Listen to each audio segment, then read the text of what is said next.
Bismillahirrahmanirrahim. Assalamualaikum warahmatullahi wabarakatuh. Innal hamdalillah nahmaduhu wa nasta'inuhu wa nastaghfiruh wa na'udzu billahi min shururi anfusina wa min sayyiati a'malina. May yahdihillahu fala mudhillalah wa may yudlilhu fala hadiyalah. Asyhadu an la ilaha illallah wa asyhadu anna Muhammadar Rasulullah. Ya ayyuhalladzina amanu taqullaha haqqa tuqatih wa la tamutunna illa wa antum muslimun. Ya ayyuhan nasu taqu rabbakumul ladzi khalaqakum ya ayyuhan nasu taqu rabbakumul ladzi khalaqakum min nafsin wahidatin wa khalaqa minha zawjaha wa batha minhuma rijalan katsiran wa nisaa'a wattaqullaha alladzi tasaaluna bihi wal arham innallaha kana 'alaikum raqiba. Ya ayyuhan nasu taqu wa qulu qawlan ya ayyuhalladzina amanu taqu wa qulu qawlan shadida yuslih lakum a'malakum wa yumdid lakum may yuti'illaha wa rasulahu faqad faza fawzan 'azima. Insyaallah ya, teman-teman, kita pada pertemuan ke berapa ya? Masya Allah, sudah banyak sekali pertemuan kita ya. Materi 25, tidak tahu pertemuan berapa. Insya Allah pada materi ke-25 sekarang kita akan membahas peristiwa antara perang Uhud dan perang Badar dan perang Uhud. Jadi teman-teman, perang Badar dan perang Uhud ini ya, perang Badar itu kurang lebih berapa? Kurang lebih 2 Hijriah. Astagfirullah. Ini kurang lebih berapa ya? 3 Hijriah ya. Kalau saya salah mohon dikoreksi. Nah, jadi antara Rasulullah menang ya, dengan nantinya orang-orang Quraisy balas dendam ya, balas dendam. Itu ada beberapa peristiwa. Yang jelas peristiwa ini menunjukkan bahwa dalam tanda ini ya, apa yang akan terjadi bila muslimin itu menang dalam suatu perang, biasanya ini ya akan ada cobaan-cobaan berikutnya. Kalau kemarin kita sudah menjelaskan bahwa cobaan yang pertama adalah kalau muslimin setelah perang Badar ya, setelah menang perang ya, menang perang Badar, itu satu, muncul orang-orang munafik. Apa itu orang munafik? Orang munafik adalah orang yang hatinya kafir tetapi masuk Islam, tampak masuk Islam dari luar supaya mereka aman. Satu, supaya mereka aman ya, aman dari sisi harta, profesi, pekerjaan, pengaruh, kekuasaan. Ini mereka ingin mencari keamanan sekaligus mencari jalan untuk memerangi Islam dari dalam ya, untuk membunuh Islam dari dalam ya. Jadi mereka membuat kerusuhan, keonaran, hal-hal yang membuat melemahkan Islam dicari-cari. Jadi kalau Allah menceritakan orang-orang munafik itu pasti rugi ya, tidak perlu dibawa perang, tidak perlu dibawa kemanapun. Karena kalaupun mereka diajak perang, pasti mereka yang lari paling duluan. Mereka tidak mau berperang, mereka enggan, hanya pura-pura sampai lokasi tujuan, nanti juga paling lari pulang lagi. Pasti yang mengembosi kaum muslimin, pasti yang merepotkan ya. Ini kemarin kita sudah jelas bahwa orang-orang munafik ini baru muncul setelah perang Badar. Makanya teman-teman, kalau agama Islam itu terus-terusan Allah menangkan, pasti akan dipenuhi penuh sesak dengan orang-orang munafik yang ingin ikut menangnya aja. Yang ingin ikut menangnya aja. Ya, kita lanjutkan ya. Jadi setelah kaum muslimin menang, itu ada beberapa beberapa reaksi dari Jazirah Arab ya. Yang pertama, setelah menang, pertama reaksi dari orang-orang Quraisy. Ya, orang-orang Quraisy sekarang mereka menjadi satu sisi sedih, tapi sisi lain mereka dendam kesumat. Yang mana dengan dendamnya ini nanti akan melahirkan perang Uhud. Perang Uhud ya.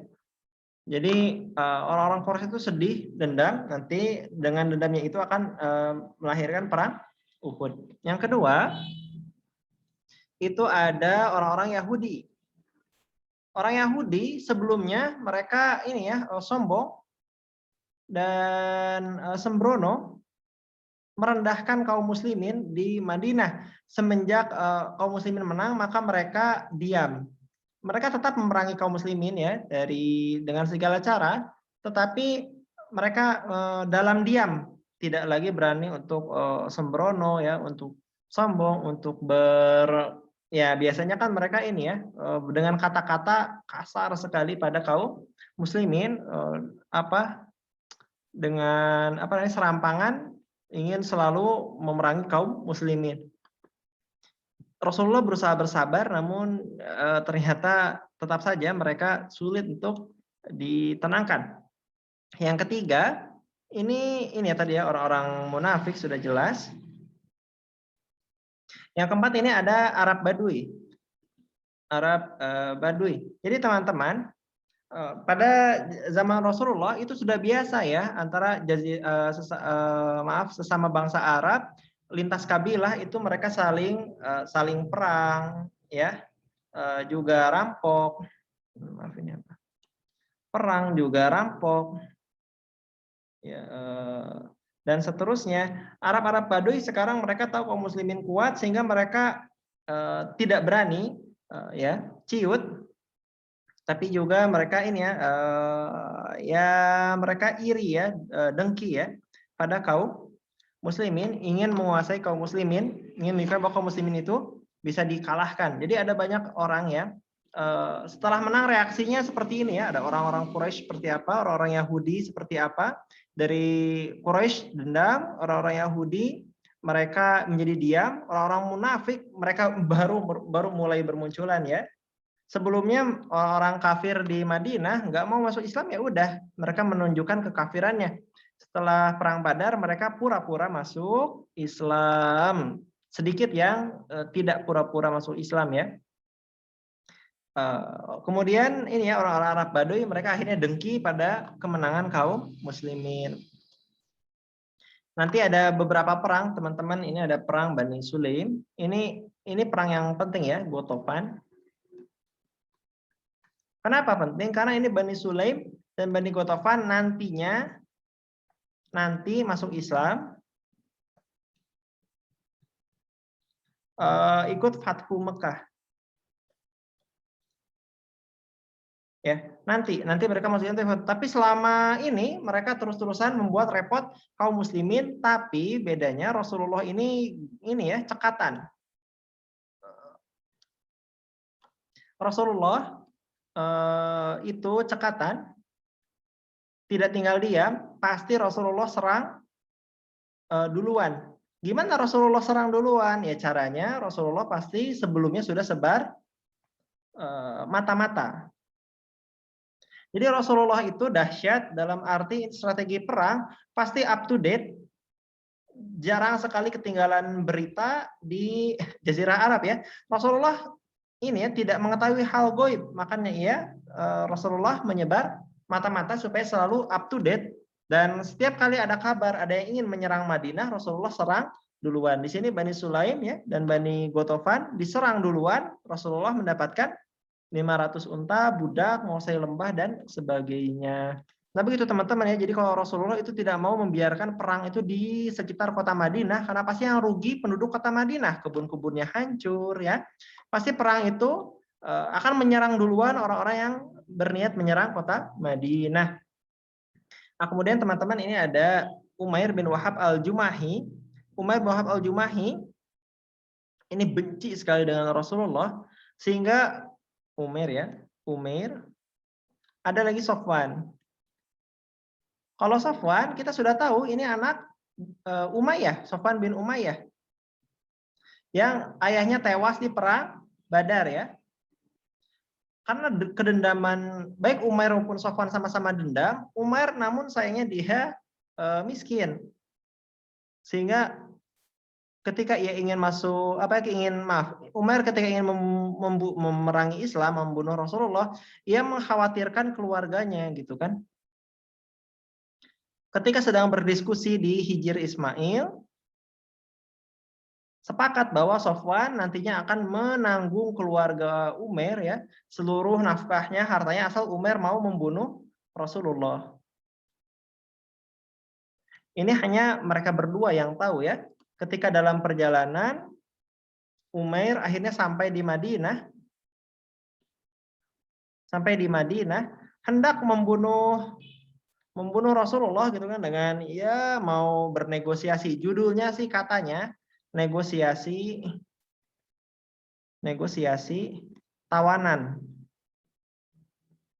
Negosiasi tawanan perang Badar judulnya. Padahal Umar sudah menyiapkan pedang dengan racun-racunnya supaya nanti ketika sudah dekat dengan Rasulullah akan ditebas, dan Umar tidak peduli kalau dirinya nanti akan dibunuh ramai-ramai oleh kaum muslimin yang lainnya. Namun ternyata Rasulullah dapat bimbingan wahyu, dibocorkanlah rahasia Umar oleh Rasulullah ya. Jadi Rasulullah dapat bimbingan wahyu, diceritakan apa yang Umar lakukan di kota Mekah, bertemu dengan Safwan, datang ke sini ingin membunuh Rasulullah, menyiapkan pedang dengan racun-racunnya gitu kan ya. Maka Umar pun kaget dan akhirnya dia sadar bahwa ini pasti dari Allah Subhanahu wa taala, karena Umar merahasiakan ini kuat dengan Safwan. Maka Umar pun masuk Islam menjadi mu'alaf. Ya, Umar masuk Islam padahal ingin membunuh Rasulullah. Masya Allah teman-teman ya, kita tidak ada yang tahu hidayah itu seperti apa sampainya. Ada yang ingin membunuh Rasulullah seperti Umar bin Khattab dan Umair ya bin Wahab. Ada Umar bin Khattab ya. Dengan ini ada Umair bin Wahab. Keduanya akhirnya masuk Islam ketika ingin membunuh Rasulullah Shallallahu Alaihi Wasallam. Bedanya kalau Umair ini dibocorkan rahasianya ya. Padahal Sofwan di Mekah sudah sesumbar. Akan ada berita bahagia beberapa hari lagi gitu kan, jangan lagi sedih gitu kan. Ternyata saat lama-lama ditunggu-tunggu, berita bahagianya yaitu berita Rasulullah terbunuh tidak muncul. Yang muncul adalah berita Umair masuk Islam. Sofwan pun makin marah gitu ya. Sofwan makin marah dengan kemarahan yang sangat dengan Umair bin Wahab al-Jumahi. Nah teman-teman, ada lagi ini kisah penting teman-teman ya. Satu tadi kita ngebahas reaksi orang ya. Kemudian Rasulullah berperang dengan kabilah-kabilah kecil, jadi Sulaim dan Ghatafan, perang ya. Kemudian yang ketiga usaha pembunuhan Rasulullah. Ya. Sekarang yang keempat ini adalah khianat Bani Qainuqa. Nah teman-teman, Yahudi itu di Mekah kan ada banyak ya, ada 3 Yahudi ya. Yahudi di Mekah itu ada 3. Satu ada Bani Qainuqa. Nanti di sini ada yang kedua Bani Quraisyah. Yang ketiga ada Bani Bani Qainuqa, Bani Nadir, salah ya. Bani Nadir dulu baru Bani Quraisyah. Bani Nadir. Yang ketiga ada Bani Quraisyah. Ya. Nah, Bani Qainuqa berkhianat pertama. Bagaimana berkhianatnya? Jadi ketika itu ada muslimah sedang belanja ke pasar ya. Berjualan di pasar. Berjualan ini ya, hasil dirinya gitu ya. Berjualan di pasar, namun ketika di pasar ia berantem dengan orang Yahudi, pedagang ya. Orang Yahudi ini memaki-maki muslimah ini gitu. Namun muslimah ini ya diam saja, tidak banyak bereaksi. Ketika muslimah ini sedang jongkok, maka pakaian gaun bawahnya itu diikat dengan punggungnya ya, atau ya punggung muslimah.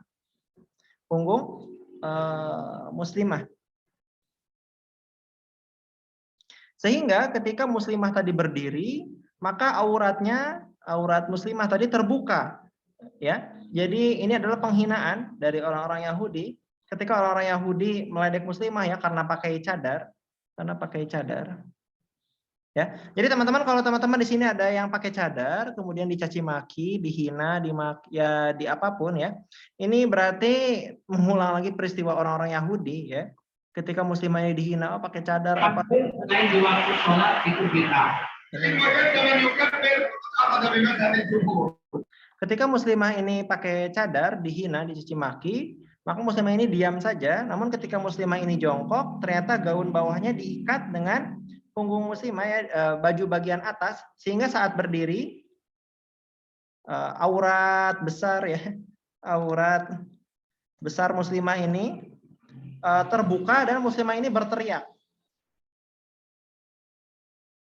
Ya, karena teriakan muslimah ini, maka orang-orang ya karena peristiwa tersebut Yahudi di pasar Yahudi tadi akhirnya tertawa gitu kan, tertawa meledek muslimah tadi, gitu kan, diledek auratnya, pakai cadar tapi pokoknya mah diledek aja, saya nggak tahu ledekan persisnya, meledek muslimah tadi karena aurat besarnya terbuka, maka ada seorang muslim yang marah. Karena muslim ini marah, maka ia membunuh pedagang Yahudi tadi ya, pedagang Yahudi tadi yang melakukan kejahilan yang jahat tadi. Ketika dibunuh, maka orang-orang Yahudi pun rame-rame membunuh muslim tadi, dan akhirnya orang-orang Yahudi bersiap untuk perang dengan Rasulullah. Ya. Kabar akhirnya sampai pada Rasulullah. Rasulullah pun menyiapkan pasukan, sebagaimana Bani Qainuqa menyiapkan pasukan juga. Ya, karena permasalahan di pasar tadi,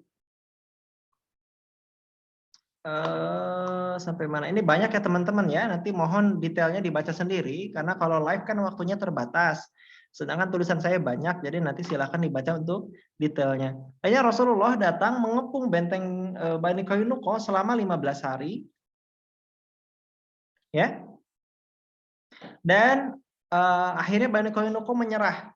Bani Qainuqa akhirnya menyerah. Gimana bendera putih ya? Menyerah. Ya gitulah ya. Saya nggak bisa menggambar. Menyerah.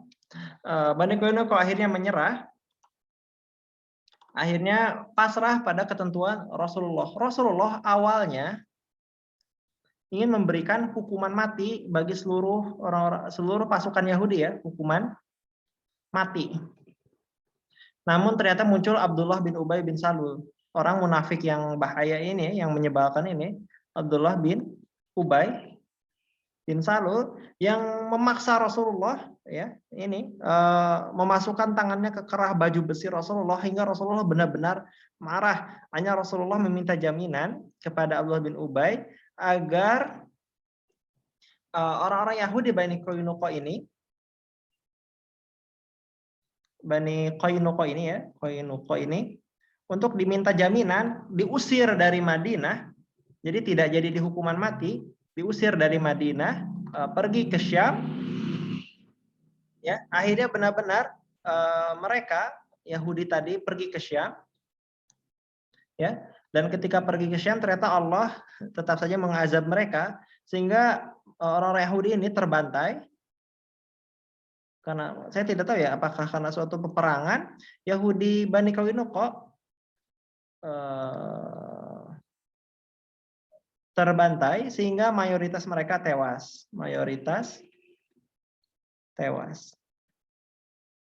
Nah, gitu ya. Jadi ini kisah dari pengkhianatan Yahudi Bani Qainuqa. Teman-teman, ya, Yahudi Bani Qainuqa ya. Yahudi pertama tadi karena apa? Karena urusan muslimah, aurat ya. Aurat muslimah ya. Berkhianat ya, akhirnya timbul peperangan.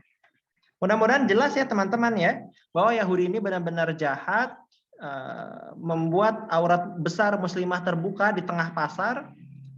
Ketika muslimah tadi jongkok, diikat pakaiannya ke atas, ke punggung muslimah tadi ya, sehingga saat berdiri aurat muslimah besar tadi terbuka dan ditertawakan oleh orang-orang Yahudi di pasar. Akhirnya Rasulullah murka, apalagi setelah ada saling pembunuhan ya antara Muslim dan pedagang Yahudi tadi yang tidak terima muslimah tadi dihinakan di aurat besarnya. Terus ada perang-perang berikutnya ya, ada perang Sawit. Itu adalah ketika orang-orang Mekah merampas ya dan membunuh beberapa dua orang pengembala di pinggiran kota Madinah. Awalnya ingin balas dendam ya dari Mekah, ingin membalas dendam ke Madinah, namun mereka hanya merampas dan membunuh orang saja. Ketika Rasulullah mengejar mereka, orang-orang Mekah tadi akhirnya melemparkan beban-bebannya berupa sawik itu adonan gandum untuk jadi makanan, sehingga banyak sekali adonan gandum karena mereka lari ya. Jadi perang Sawik itu perang Sawit ya. Jadi dari Mekah ya, orang-orang Quraisy ke Madinah untuk rampok. Ya, jadi ada beberapa orang dibunuh, beberapa harta dirampas, barang-barang dirusak. Rasulullah akhirnya mengejar orang-orang Quraisy tadi karena takut terkejar. Orang-orang Quraisy lari ke Mekah dengan meninggalkan bekal mereka. Bekalnya dibuang. Bekalnya adalah sawit. Sawit itu adonan gandum. Jadi banyak karung gandum, banyak karung adonan gandum ya buat bekal makan dibuang, sehingga Rasulullah mengambil sawik-sawik tadi sebagai harta rampasan perang. Ini ada perang Zi'amr. Ini masih banyak teman-teman ya untuk urusan perang. Saya lewat dulu. Ini ada terbunuhnya Ka'ab bin Al-Ashraf. Jadi teman-teman, ini banyak sekali peristiwa antara perang Badar dan perang Uhud. Intinya adalah banyak peperangan. Ka'ab bin Al-Ashraf ini dia orang keturunan Yahudi ya, bin Al-Ashraf. Saya jelek sekali. Bin Al-Ashraf. Ya, jadi ini itu adalah keturunan Yahudi yang terus mencaci maki Rasulullah, maki Rasulullah dari dalam Madinah ya. Terus Rasulullah dicaci maki, diajak berperang ya, dikompori, diprovokasi. Padahal Rasulullah telah sepakat jadi pemimpin di kota Madinah pada saat itu. Bahkan termasuk orang-orang Yahudi juga sudah sepakat akan perjanjian tersebut. Sehingga akhirnya Ka'ab bin Al-Ashraf dibunuh dengan cara ini ya, dikirim utusan oleh Rasulullah. Bentar. Pulang ke Madinah, Ka'ab, iya benar ya. Ka'ab bin Al-Ashraf akhirnya dibunuh karena orang-orang awalnya jauh dari benteng ya, karena orang-orang muslimin ada yang terutama yang dulu sekutu Yahudi ya, muslimin Ansor dulu kan ada yang sekutu Yahudi berpura-pura jadi muslimin berpura-pura berat bayar zakat ya, berat bayar zakat, sehingga mengeluh ke Ka'ab bin Al-Ashraf. Ka'ab bin Al-Ashraf pun berjanji akan meminjamkan mereka sesuatu ya, dan akhirnya ketika jauh dari benteng milik Ka'ab bin Al-Ashraf, Ka'ab bin Al-Ashraf dibunuh. Jadi begitu teman-teman ya, dalam perang itu boleh berbohong ya. Dalam perang itu boleh berbohong, khusus dalam perang, karena bohong dalam perang adalah siasat. Ya, hubungannya nyawa. Yang tidak boleh dalam perang adalah langgar perjanjian. Kalau perjanjian itu tidak boleh berkhianat, tapi kalau dalam siasat perang itu boleh berbohong atau tipu daya ya, bahasa kita ya, tipu daya. Ketika Ka'ab bin Al-Ashraf dibunuh, maka orang-orang Yahudi pun akhirnya tunduk pada hukum Rasulullah, tidak lagi berani mencaci maki Rasulullah. Ini ada patroli teman-teman dan sebagainya. Mudah-mudahan materi hari ini jelas ya. Kalau ini patroli ketika Rasulullah diduga ingin menyerang kota Mekkah, namun ternyata tidak jadi. Oke. Nah, itu ya. Jadi teman-teman ya, kalau saya rangkum, pertama ada reaksi ya, reaksi orang-orang itu berbeda-beda. Ada orang-orang Mekah seperti apa reaksinya, orang-orang Yahudi, orang-orang munafik seperti apa reaksinya. Nah, intinya kalau kaum muslimin menang, biasanya akan muncul orang-orang munafik yang takut sekaligus bersembunyi pura-pura masuk Islam. Makanya teman-teman hati-hati, kalau muslimin itu kuat, tumbuh, pasti akan penuh sesak dengan orang-orang munafik. Ketika orang-orang muslimin lemah, maka orang-orang munafik tadi menunjukkan menunjukkan kemunafikannya, menunjukkan peperangannya pada kaum muslimin. Kemudian ada perang ya, beberapa perang seperti tadi ya, perang Bani Sulaim, perang Sawik. Kemudian ada upaya pembunuhan Rasulullah oleh Umair bin Wahab al-Jumahi, ya, ingin membunuh, namun ternyata malah Umair masuk Islam.